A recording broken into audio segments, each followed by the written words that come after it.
So my live premiere, I just said it. I figured out how to do live premieres and shit. It's better for the channel. I like it. I'm gonna start doing more live streams too. And I've been Tomlin's biggest defender all here, all year. And this shit just comes out the other day. Tomlin, rumor has it, the extension. Tomlin, they're going to extend Tomlin. I've been one of his biggest motherfucking defenders. But the way this season's been going, the way we just lost fucking 3 in a row to the goddamn them 2 scrub ass teams, those 2 Tomlin patented losses. Usually we get like 1 Tomlin patented loss a season.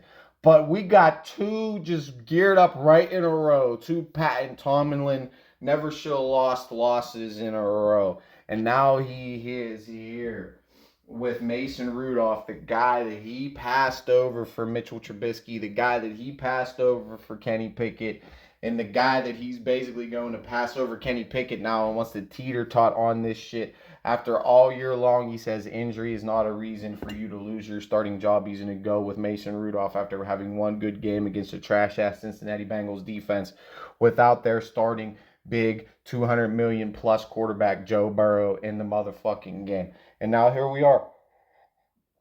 1 year left on his contract after this season, and does Mike Tomlin deserve to be fired? No, I even said it in another live before. He doesn't deserve to be fired, but he does not deserve, especially if this team makes the playoffs somehow by miracle, I guess he deserves to get an extension.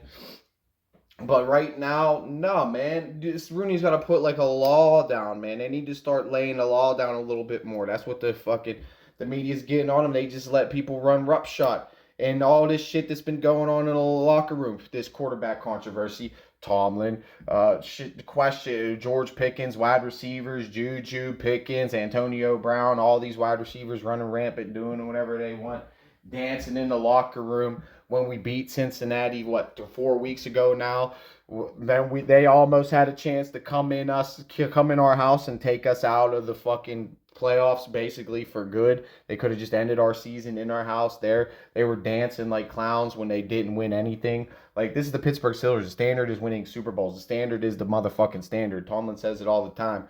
And that's the standard that the fan base expects this team to live up to every year. The goddamn theme song and the chant song and the fight songs. Here we go, Steelers. Here we go. We're going to the motherfucking Super Bowl. So that's the mentality every year for people in Pittsburgh, all right? That's the mentality, bro. For real, that you have to have. And this is not a team mentality. This is just an I mentality. And now you got the eye of Rudolph. And now you just opened up the door, a huge door of quarterback speculation. My video I just posted, it's in live premiere right now, is Tomlin teeter-tottered on the Mason and Kenny thing right now. And he teeter-tottered on this shit. So that goes on coaching, your evaluation of talent. You have this quarterback who comes in there and just plays light years ahead of Kenny Pickett, who hasn't been getting any reps, who's just been sitting on the sidelines, have been on a practice squad, basically doing nothing, coming in there on 1 week of preparation and playing better than any quarterback you've had in the last year and a half, literally. And he barely was late to the party, like I've been saying in all my videos. They signed him late to the motherfucking party, bro. Late to the show. Late to the goddamn show. So, does Tomlin deserve an extension? The title says, hell fucking no. Hell to the no. This is a rebuilding year. So does he deserve to be fired after this year regardless? No. But there's a lot of shit that could go on coaching, and we should have been ahead of schedule. And part of it does go to coaching, that we are on schedule. We are on pace. We win this game. We were predicted to win 8.5 wins. We'll get to 9 wins. He doesn't have a losing season. Okay. But we got to start having playoff wins. It's like 8 years in a row without a playoff win. Tomlin has only won a playoffs 4 times in his entire career. And he's been coaching 4 years. He's been coaching 17 years. So the non-playoff stat is starting to become a theme. Losing to bad teams is starting to become a thing. Locker room controversy is starting to become a thing with the Mike Tomlin regime. And so does he deserve an extension? No. Does he deserve to be fired? No. But he owes the fan base a playoff win next year. And if we don't get a playoff win next year, Because let's be honest, when we do make the playoffs, we're probably not going to win, and we're probably not going to make the playoffs this year.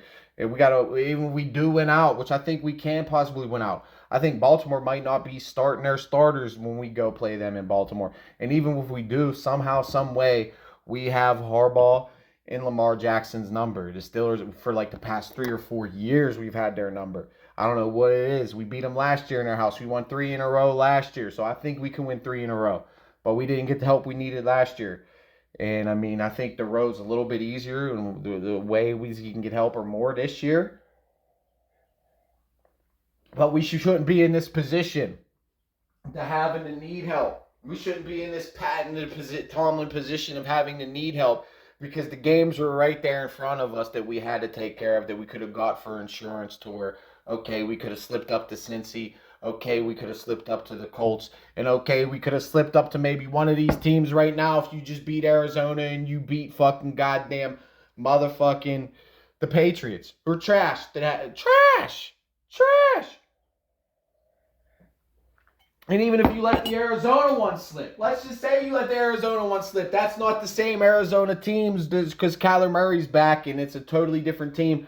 Okay, we'll give them that. And Kyler Murray's the type of quarterback that I think is really good against a 3-4 aggressive blitz type of defense. He's like a West Coast, get it out quick, and he has a little bit of speed to get the edge on those defensive ends, those 3-4 defensive ends. And even outside linebackers are a little bit more, they're not the more husky. TJ and Alex Highsmith aren't the quickest. They're big beasts, burly motherfuckers, but they ain't the most quick. So, he's the type of quarterback to maybe, you get a little step on him. I think TJ can keep up with him, but Kyler might have a little step on him. And if he gets an extra step or two or a block, then he's definitely got to beat him. So, I mean, we shouldn't be in this position, but we are. Here we are. Got to win the rest of the way, and we got to get help. So we're going to see what happens. We'll see where this quarterback controversy takes us. We'll see if Mason even starts this game, because he teeter-tottered it and said, well, can he? Maybe we might. I don't know.